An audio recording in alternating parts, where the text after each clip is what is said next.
ये शहद की मक्खी आधा किलो शहद बनाने के लिए 20 लाख फूलों का रस चूसती है और 90,000 मील उड़ती है। ये कितना सफर है कि पूरी दुनिया के 3 चक्कर लग जाए। ये 24 किलोमीटर फी घंटा की रफ्तार से उड़ती हुई शहद की मक्खी कितनी अहम है। It's a very big and efficient farmer. ये जो खाना हम खाते हैं, 3 चम्मच खाना अगर हमारे सामने पड़ा है, उसमें से 1 चम्मच खाना इस किसान ने यानी शहद की मक्खी ने बनाया है। ये जब रस चूसने के लिए एक फूल पे उतरती है, उसके पोलन जरदाने उसके पांव से चिपक जाते हैं और फिर ये फ्लाई करती है, दूसरे फूल पर बैठती है, वो दाने झड़ जाते हैं एंड इट्स पॉलिनेशन। ये एग्रीकल्चर है और इतना बड़ा काम ये फूड प्रोडक्शन का ये शहद की मक्खी कर रही है। कुरान मजीद में आया, और तुम्हारे रब ने शहद की मक्खी को इल्हाम किया कि पहाड़ों में घर बना और दरख्तों में और छत्तों में, फिर हर किस्म के फल में से खा। इसके पेट से एक पीने की चीज रंग बरंग निकलती है जिसमें लोगों के लिए तंदुरुस्ती है। अब ये शहद बनता कैसे है? आप कोई शहद की मक्खी का छत्ता देख लें, बी हाइव, उसके अंदर कोई चूल्हे, हंडिया, चम्मच, डोइयां तो पड़ी नहीं हुई। तो ये होता क्या है?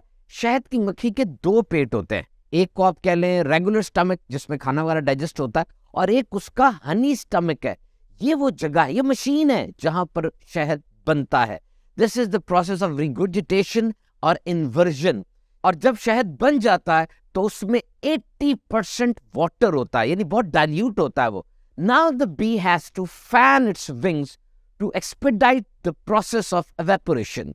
और अब ये शहद की मक्खी बड़ी तेज अपने पर फड़फड़ाती है। आपने आवाज सुनी होगी की, इसे बजिंग साउंड कहते हैं, और ये पूरी साइंस है। अब हैरान होंगे, एक शहद की मक्खी 1 सेकंड में 230 मर्तबा अपने फर फड़फड़ाती है। 230 मर्तबा 1 सेकंड में।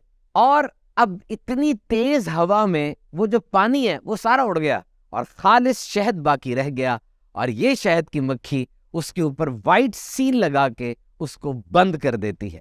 जनाब, अहराम मिस्र यानी पिरामिड्स ऑफ इजिप्ट से भी शहद मिला है और अभी तक वो पीने के काबिल है, यानी इसकी शेल्फ लाइफ कितनी ज्यादा है, कैन यू इमेजिन। हजरत मौलाना जलालुद्दीन रूमी रहमतुल्लाह ताला अलैह ने मसनवी शरीफ में तहरीर फरमाया कि नबी अकरम सल्लल्लाहु ताला अलैहि वसल्लम ने एक बार शहद की मक्खी से दरियाफ्त किया कि तुम शहद कैसे बनाती हो। उन्होंने अर्ज की, या रसूलुल्लाह सल्लल्लाहु ताला अलैहि वसल्लम, हम मुख्तलिफ किस्म के फूलों का रस चूसती हैं, फिर वो रस अपने मुंह में लिए छत्तों में वापस आती है और वहां पर उगल देती है, यही शहद है। इरशाद फरमाया, फूलों के रस तो फीके होते हैं, शहद तो मीठा होता है, तो शहद में ये मिठास कहां से आ जाती है? शहद की मक्खी ने जवाब अर्ज किया, हमें कुदरत ने यह सिखाया है कि चमन से लेकर छत्तों तक आप सल्लल्लाहु ताला अलैहि वसल्लम पर दुरूद पाक पढ़ती आती हैं, तो शहद में ये लज्जत और मिठास दुरूद शरीफ की बरकत से है। और अब जवाब दीजिए, दुनिया का बेहतरीन मेमार बिल्डर कौन है?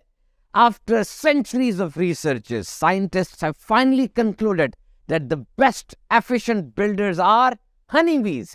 ये शहद की मक्खियां ये बेहतरीन मेमार हैं, ऐसी कफायत शार बिल्डर हैं ये, जबरदस्त।